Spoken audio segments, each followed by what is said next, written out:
Eu, antes de pregar, gostaria, não sei, tem um vídeo aí preparado, eu queria que você assistisse um videozinho comigo de 3 minutos, enquanto o vídeo vai passando, você já deixa a sua Bíblia aberta aí no Salmo de número 128, Salmo de número 128.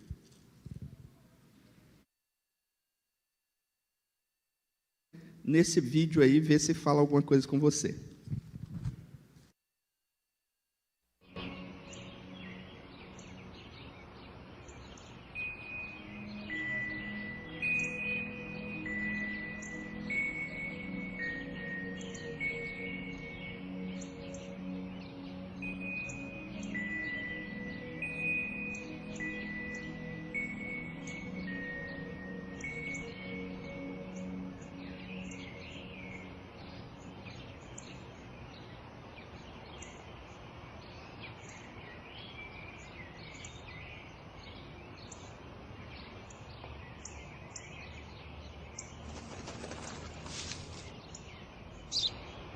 O que é aquilo? É um pardal.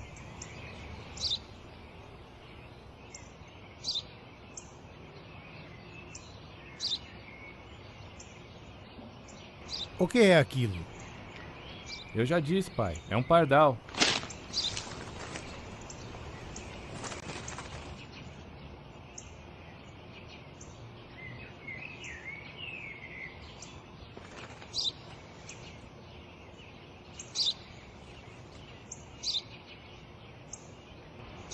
O que é aquilo?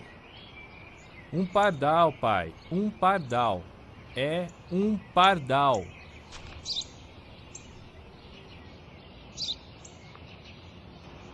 O que é aquilo? Por que está fazendo isso? Eu já disse várias vezes. Isso é um pardal. Não consegue entender? Onde vai?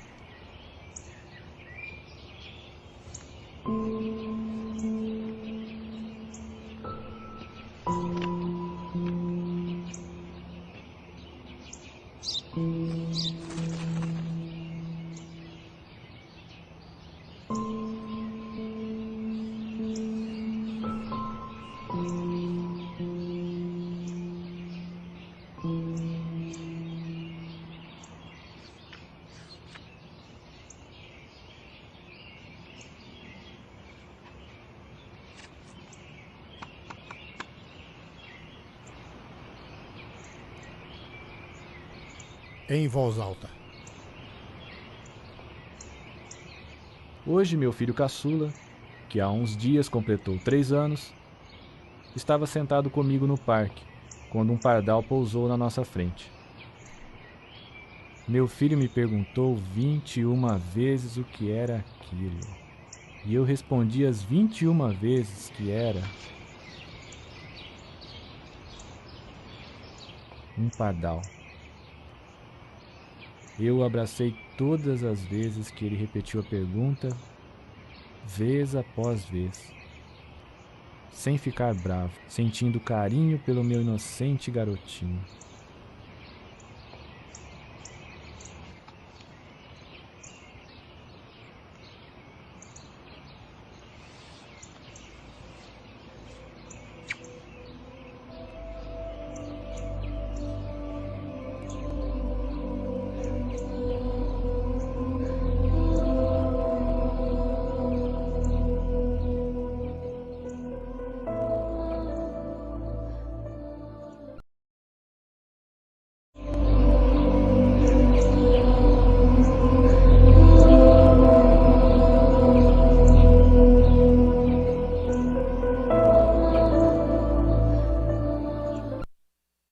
Pelo que ainda está acontecendo e o que vai acontecer. Esta é uma oportunidade, ó Deus, das famílias de serem abençoadas poderosamente pelo Senhor. Por isso nós queremos te agradecer por cada homem, mulher e criança, jovem, adolescente que está aqui cultuando ao Senhor. Também aqueles irmãos e irmãs, os amigos e amigas que estão participando conosco de maneira virtual, que eles também estejam atentos à tua palavra e que o Senhor possa nos falar de maneira poderosa, em nome de Jesus, amém e graças a Deus. O Salmo de número 128 diz assim: bem-aventurado aquele que teme o Senhor e anda nos seus caminhos. Você comerá do fruto do seu trabalho, será feliz e tudo irá bem com você.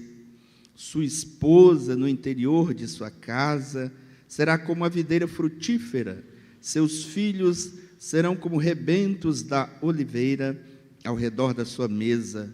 Eis como será abençoado o homem que teme o Senhor.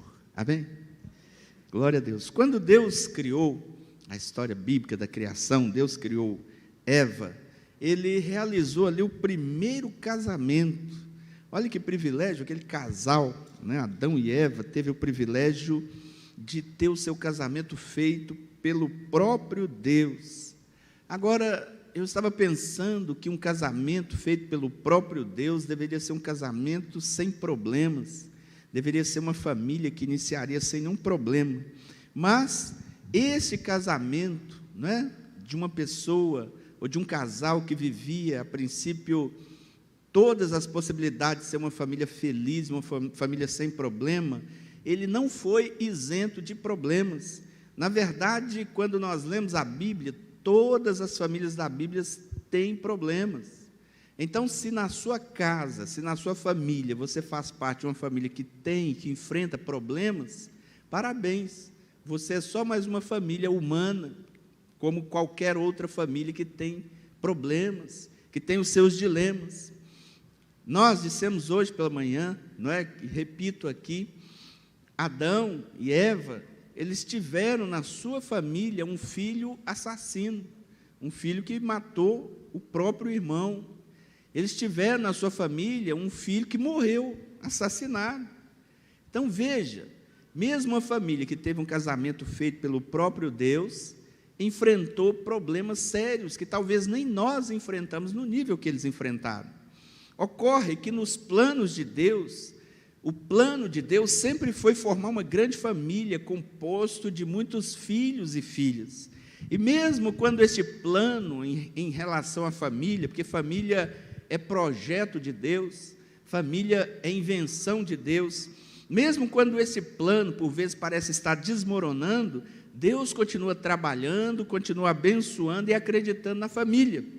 Então, embora as famílias não sejam perfeitas, nós temos o dever de acreditar e de trabalhar para edificar as famílias. Esta igreja, graças a Deus, é uma igreja que eu tenho certeza que investe nas famílias, que trabalha pelas famílias, porque nós acreditamos neste projeto de Deus. E hoje nós temos muitas forças que trabalham contra a família, muitas forças poderosas que estão trabalhando contra a família.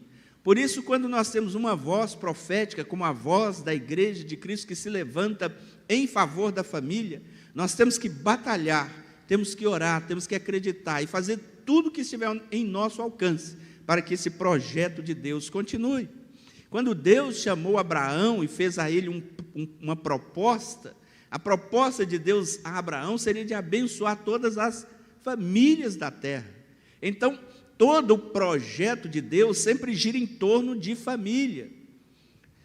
Quando Deus criou Adão, Ele criou Adão de forma perfeita. Adão era completo, era um ser realizado, podemos dizer assim.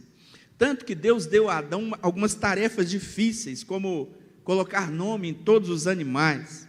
Mas depois de um tempo, Deus viu que Adão estava só, precisando de uma ajudadora. E Deus fez uma idônea. Não foi Adão que percebeu esta ausência, foi o próprio Deus. A palavra idônea, ela pode ser traduzida como a pessoa adequada, aquela que faz algo com perfeição, que demonstra aptidão, capacidade para ocupar determinado posto, para realizar certos tipos de tarefa. Adão, então, até aquele momento, não tinha percebido a necessidade de ter alguém ali do seu lado. Deus percebeu isso, por isso Deus é que preparou uma esposa, uma mulher para Adão. Mas mesmo antes de ter a sua mulher, Adão já era completo. E aqui eu quero chamar a atenção para você, para dizer que Adão, como um solteiro, ele era um solteiro completo. A palavra solteiro significa ser único, ser distinto, ser inteiro, ser completo, ser realizado, ser feliz. O solteiro, ele precisa ser um solteiro completo, um solteiro pleno. Quando nós entramos em um casamento, sem ser uma pessoa completa, uma pessoa plena, uma pessoa que já tem em nós todas as características de uma pessoa única, singular e feliz, nós acabamos falhando quando nós pensamos que o outro vai realizar todas as nossas expectativas, quando nós pensamos que o outro vai suprir tudo que nós temos como carência. Quando uma pessoa está solteira, a única forma que ela tem de se completar é em Jesus Cristo, amém ou não? Quando uma pessoa está solteira, a única pessoa que pode completá-la, se falta algo nela, é Jesus Cristo. Um solteiro realizado em Cristo Jesus não cai na armadilha de se casar, por exemplo, para prestar contas à sociedade, para fugir do domínio dos pais, para ser feliz, ou mesmo para fazer sexo. Não. Para quem ainda não se casou, eu deixo aqui um conselho: não se case por nenhum desses motivos que eu acabei de citar. Para os que já se casaram, o nosso papel é permanecer casado e fazer de tudo para que o casamento dê certo, e ensinar os nossos filhos a buscar o casamento pelo motivo certo. Quando nós casamos, nós esperamos que o outro nos faça feliz, mas para que eu seja feliz é preciso que a outra pessoa se submeta às minhas vontades. Nos dias de hoje, esse é um dos motivos de casamentos se desmoronarem, porque muitas vezes nós criamos os nossos filhos e nós fomos criados sem ouvir um não, pensando que o mundo e o universo giram em torno de nós. E aí, quando nós casamos com o outro, nós queremos que ele faça tudo aquilo que nós queremos, e às vezes não queremos abrir mão da nossa própria vontade, do nosso próprio desejo, porque nós temos dificuldades em ouvir não. Só que a vida, ela se encarrega dos nãos, mas muitas vezes nós não estamos preparados para os nãos, porque nós não ouvimos esse não do nosso pai, da nossa mãe, que por vezes faz toda a nossa vontade. E assim as pessoas entram no casamento com grandes expectativas em relação ao outro, e espera que o casamento traga à tona o que o outro tem de melhor.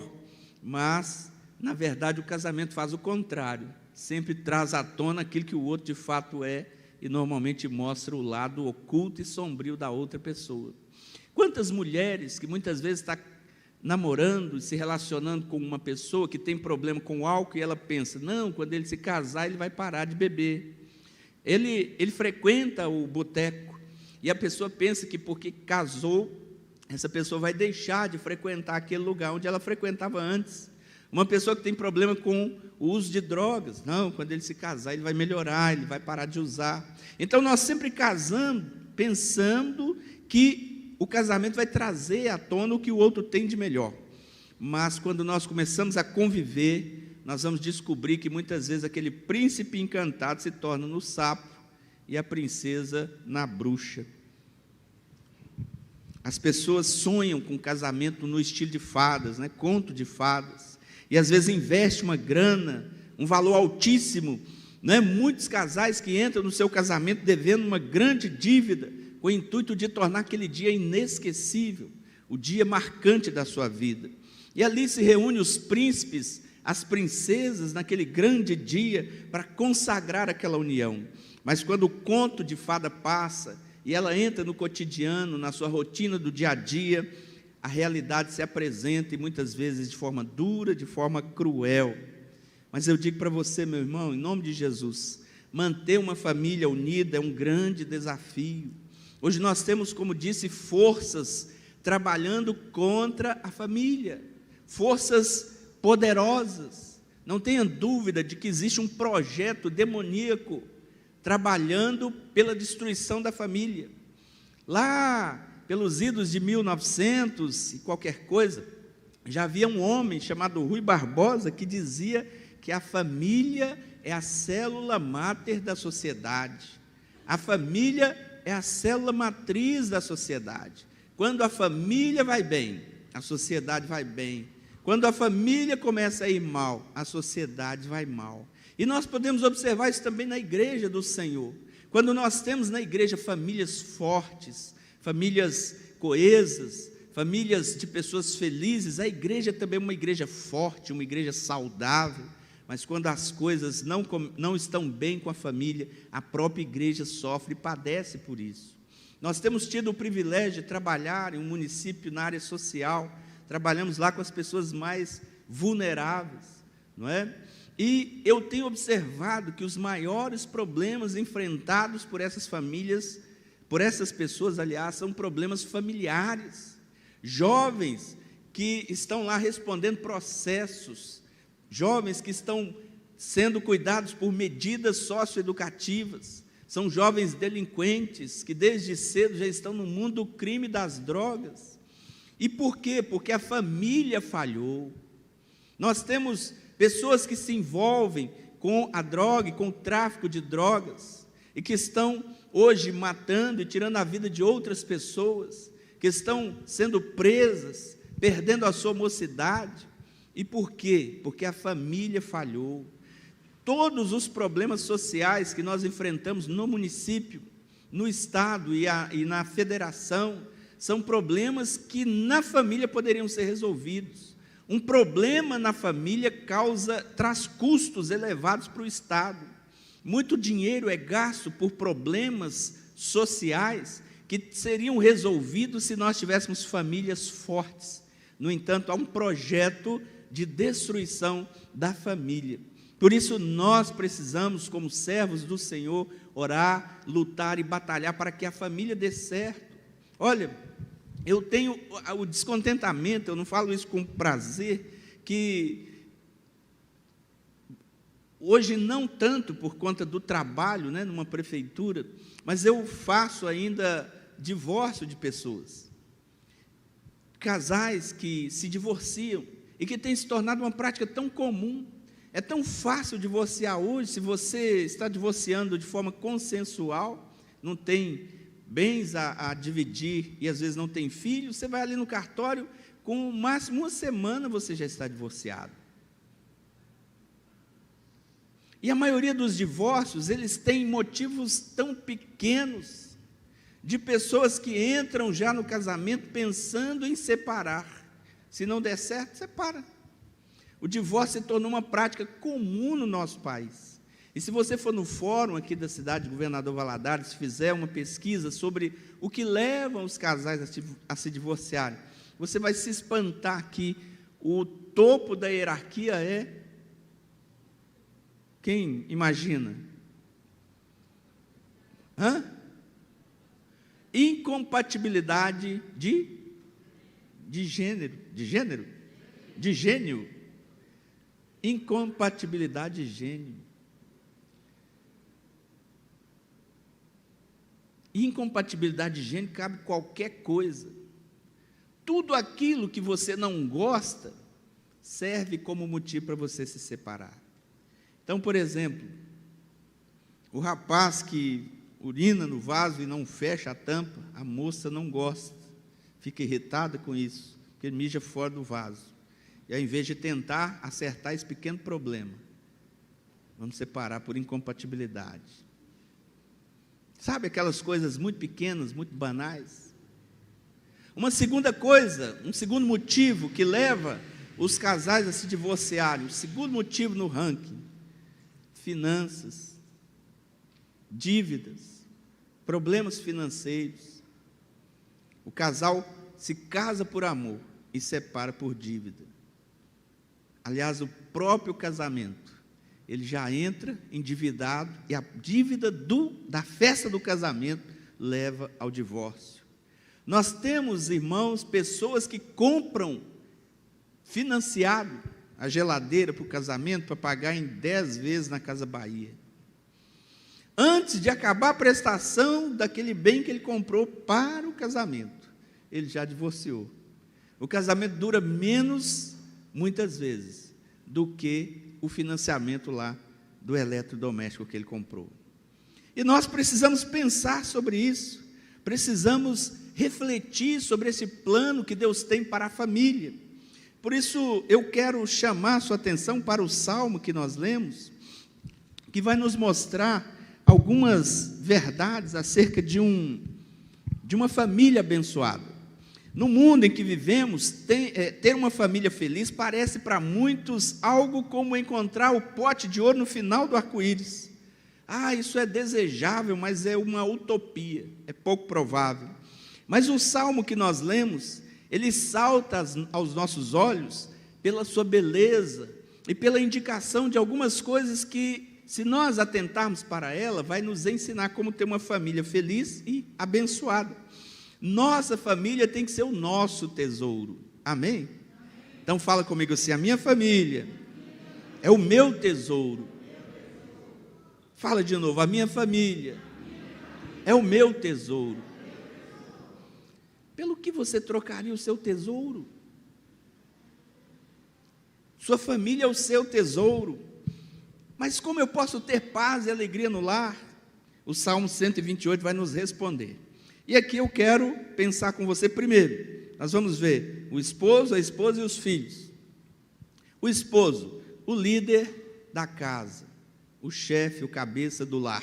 O verso 1 e 2 diz assim: bem-aventurado o homem que teme o Senhor e anda nos seus caminhos. Falando para o homem: você comerá do fruto do seu trabalho, será feliz e tudo irá bem com você. Ele começa dizendo que feliz é aquele que tem medo, feliz é aquele que teme.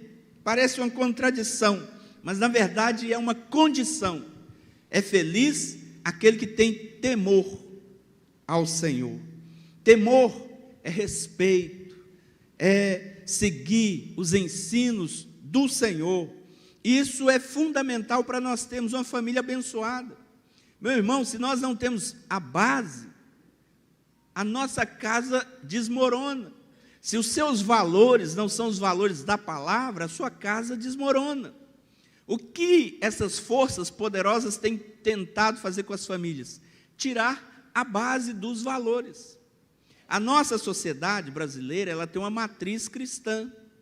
Essa matriz cristã, ela está nas leis, ela está na forma como nós vivemos, como nós agimos. É um inconsciente coletivo que está implantado em nós. E o que se tenta fazer? Tirar esse inconsciente coletivo, tirar essa matriz cristã, para que os valores que já estão implantados de uma família, do que é ser família, sejam modificados a longo prazo. Você deve tentar responder uma pergunta: por que antigamente, no meu tempo, meu pai ele teve 16 filhos? Isso que a gente sabe, porque ele dava uns pulos fora da cerca. 16 filhos, e ele colocava tudo com J, né? Tinha uma criatividade tremenda, todo mundo com J. Jair, Jaira, Jurandira, Jussara, Jurema, Jurubeba, tudo com J. Quando faltou J, ele começou a repetir: eu sou o segundo Jair da minha casa. Porque eu já comecei a repetir, aí ele não aguentou mais e parou. Então, na minha casa tem 2 Jair, né? Que beleza que é, né? Um Jair com 60, 80 anos já deve ter, e eu com quase 50. Porque todo mundo com J. Mas você já percebeu que antigamente, né, há 20, 30 anos atrás, as famílias tinham 15, 16, 18 filhos, era o normal? Mas que hoje, quando você tem 2 filhos, todo mundo já se espanta e acha uma loucura? Mas quem que disse que família tem que ter 1, 2 ou 3 filhos somente? Desde quando isso mudou? Você percebeu que foi implantado em nós algo intencional e nós não percebemos? Por que as famílias hoje têm 1 filho, 2 filhos, e a nossa população está envelhecendo agora, né, se tornando uma população mais idosa, e a juventude tem reduzido, vamos ter os problemas previdenciários, e tem todo um desdobramento. Mas eu pergunto para você, no inconsciente coletivo, ou no consciente coletivo, por que mudou-se de 10, 15 filhos, que era o normal naquele tempo, para 1, 2 filhos nos dias de hoje? Eu não quero responder essa pergunta, quero apenas deixar como uma provocação para você pensar. Porque naquele tempo era mais fácil. Não.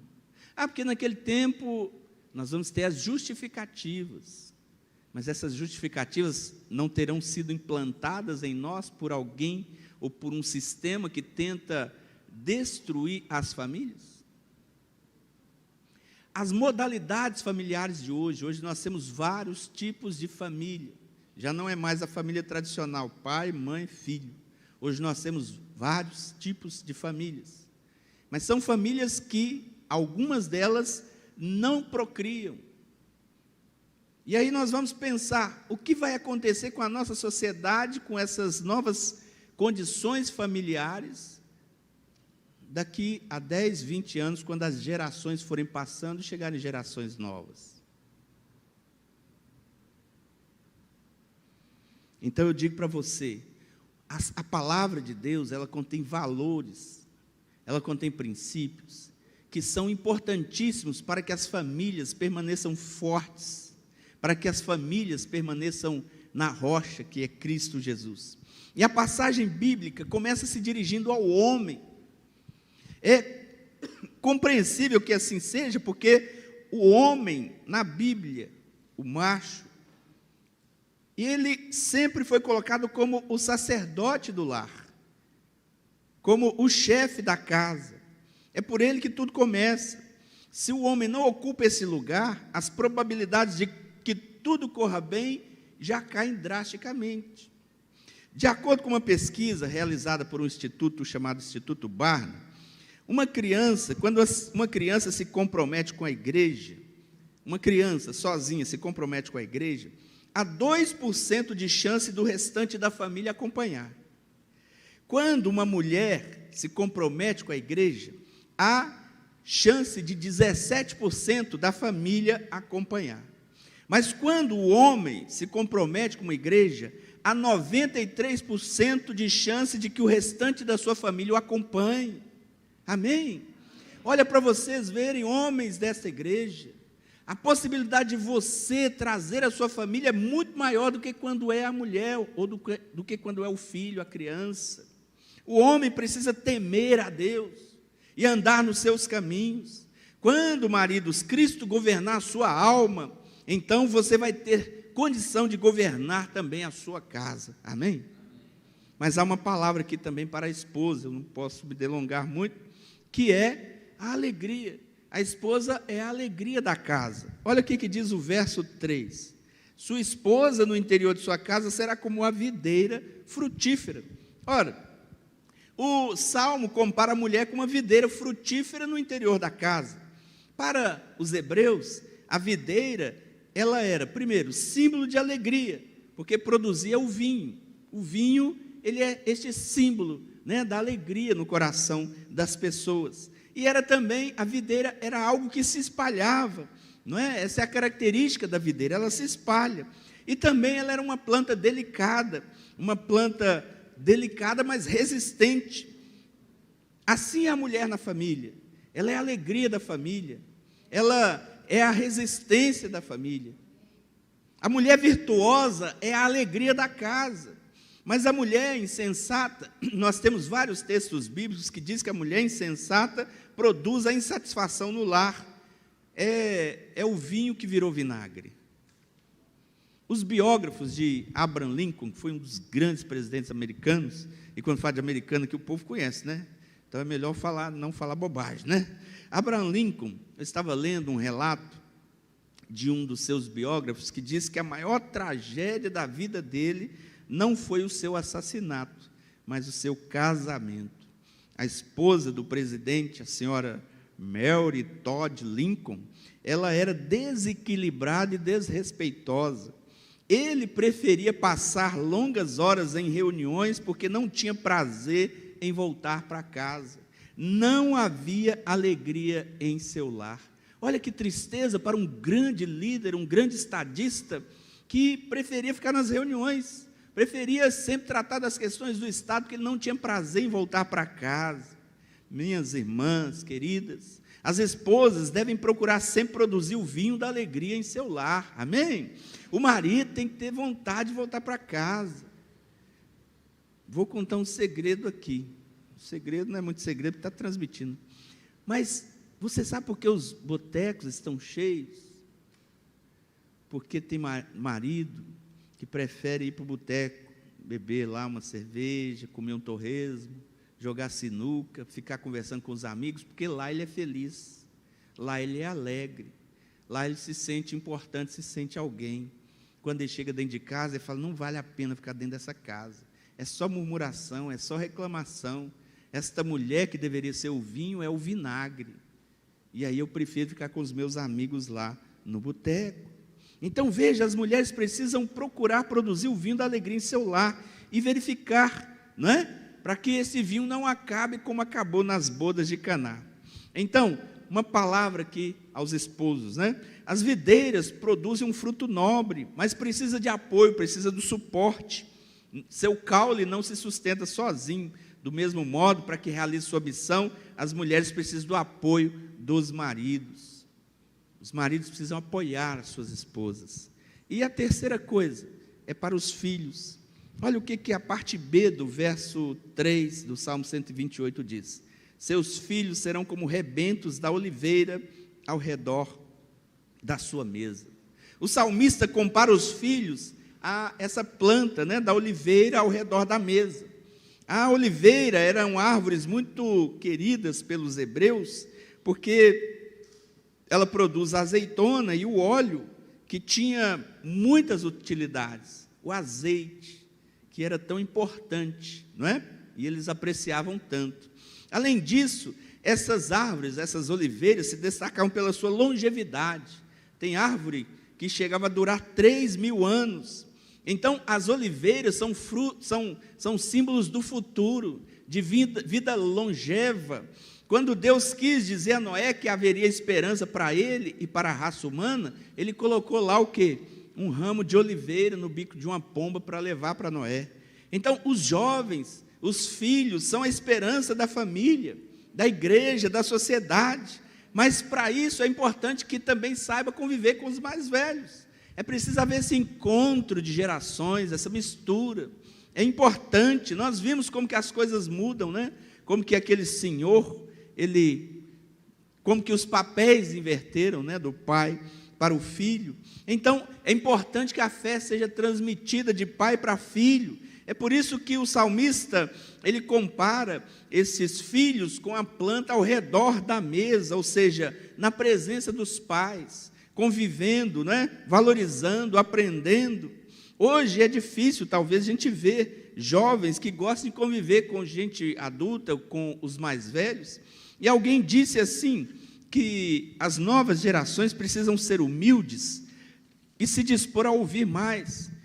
E aí ele disse, assim, um certo autor, que normalmente acontece assim, os filhos, quando têm até 7 anos, dizem assim, meu pai sabe tudo. Então, a criança, quando tem até 7 anos, diz assim, meu pai sabe tudo, meu pai sabe tudo.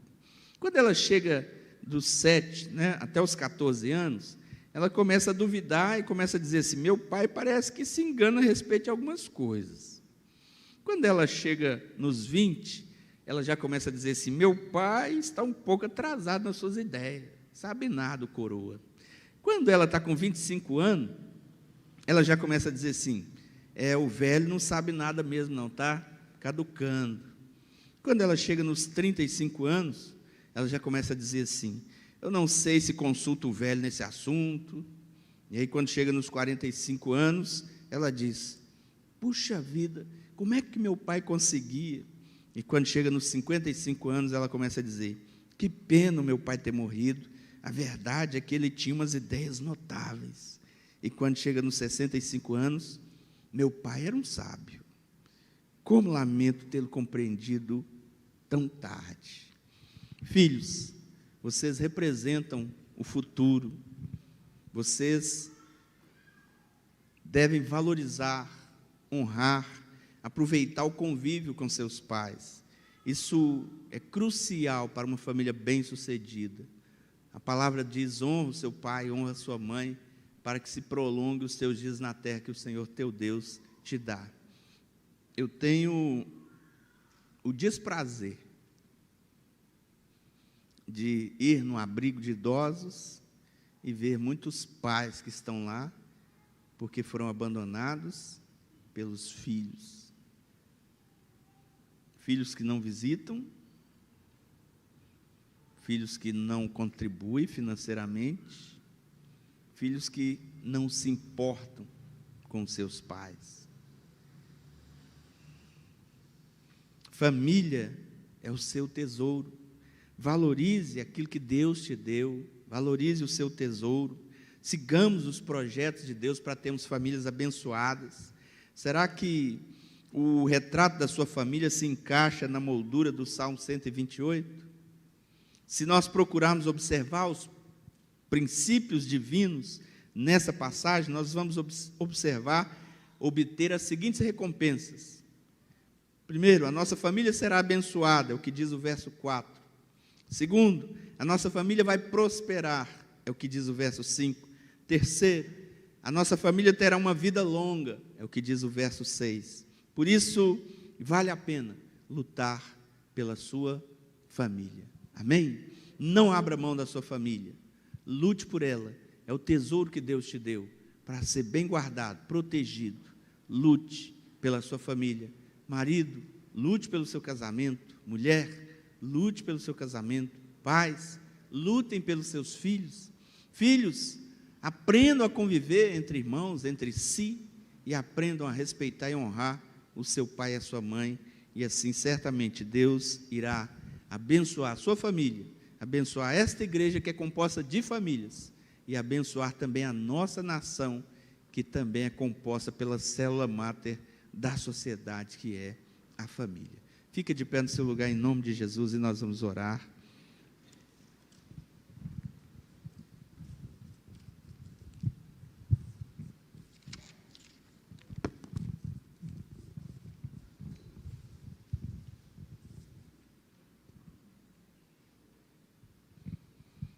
Você já observou que quando você pensa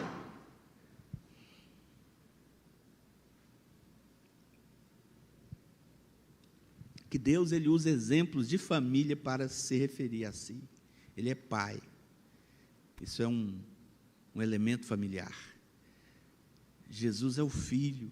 Isso é elemento familiar. Nós somos chamados filhos de Deus, filhos e filhas por adoção. Tudo isso são vínculos familiares. Agora, você já observou que Satanás está sempre sozinho? Ele não é chamado ele é chamado pai dos mentirosos. É o único momento em que há essa relação familiar. Mas ele é chefe dos demônios. Ele lidera aquele monte de rebeldes. Ele não tem essa característica de família. Quando você pensa em Deus, você pensa em família. Quando você pensa em Satanás e seus demônios, você pensa num monte de rebeldes. Um monte de rebeldes que se juntam por um objetivo comum, mas que não têm laços afetivos de amor. Deus, ele quer trabalhar na minha e na sua família. Meu irmão, leia as famílias da Bíblia. Jacó teve filhos terríveis, que fizeram coisas terríveis. Davi, que nós falamos hoje, né, o homem segundo o coração de Deus, teve uma filha que foi estuprada por um irmão. Depois o outro matou aquele estuprador.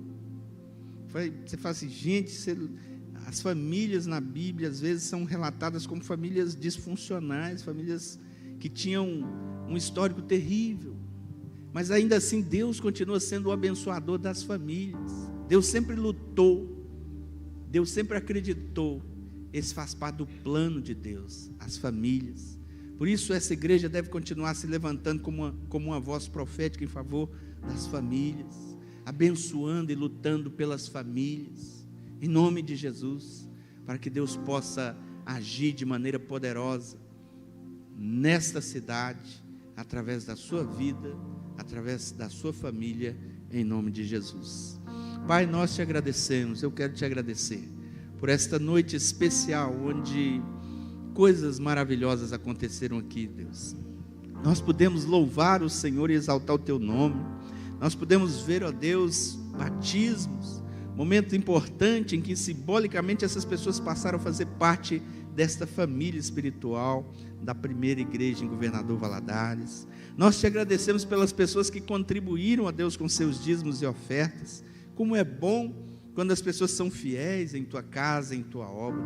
E agora nós também tivemos a oportunidade de compartilhar uma palavra simples aqui, mas que insiste com as pessoas, ó Deus, que o Senhor idealizou a família, que o Senhor tem a família como um projeto do seu coração, que o Senhor luta e se empenha para abençoar as famílias da terra.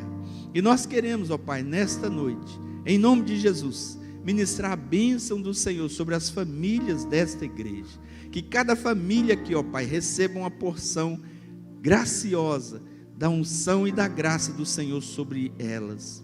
Que cada marido, ó Pai, seja abençoado agora em nome de Jesus, receba forças para o trabalho, para liderar, para comandar, coordenar a sua casa.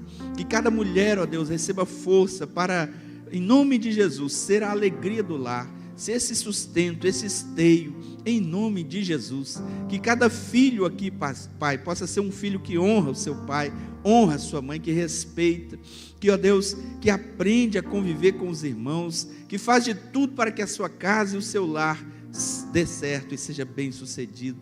Ó Deus, que as famílias dessa igreja sejam famílias fortes, para que essa igreja seja uma igreja sempre forte, centenária, para a glória do nome do Senhor. E que através das famílias desta igreja, ó Pai, as famílias também da cidade de Governador Valadares sejam impactadas em nome de Jesus.